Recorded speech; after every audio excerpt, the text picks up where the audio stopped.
समय कुछ आत्मा ने सामने रख दिया है, मैं उसे पढ़ दूंगा। दूसरा इतिहास उसकी 20 की 14 आयत से मैं पढ़ दूंगा। तब आसाप के वंश में से जहीजियल नामक एक लेवीय जो जकरिया का पुत्र, बनाया का पोता, मत्तिया के पुत्र यल का परपोता था, उसमें मंडली के बीच यहोवा का आत्मा समाया।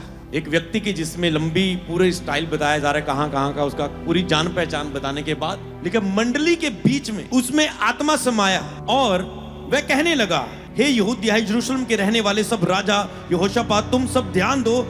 यहोवा तुम में यूं कहता है कि इस भीड़ से मत डरो और तुम्हारा मन कच्चा ना हो, क्योंकि युद्ध तुम्हारा नहीं यहोवा का है, परमेश्वर का है। कल उनका सामना करने जाना। और वो चढ़ाई करने के लिए निकले। प्रभु ने जुक्ति बताई, ऐसे ऐसे करना, और उन्होंने उसी के अनुसार उस लड़ाई को लड़ा। जैसा परमेश्वर ने कहा उन्होंने वैसा ही उस लड़ाई को लड़ा।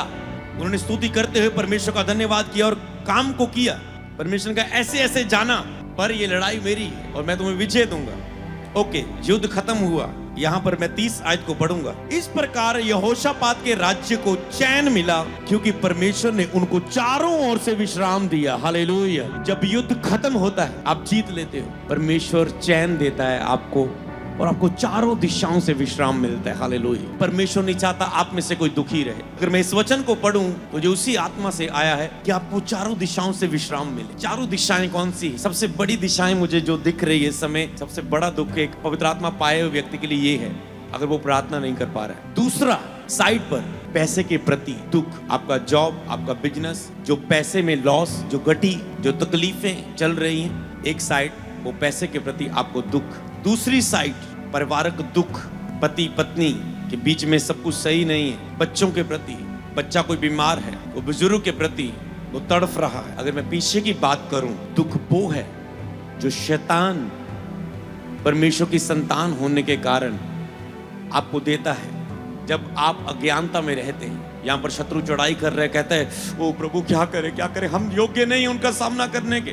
प्रभु कहते हैं ओके, तूने मेरी दुहाई दी है। एक में से आत्मा समा के बोल रहा है कि अब ये युद्ध तुम्हारा नहीं, मेरा बन चुका है। हालेलुया। और चारों दिशाओं से उन्हें विश्राम मिला।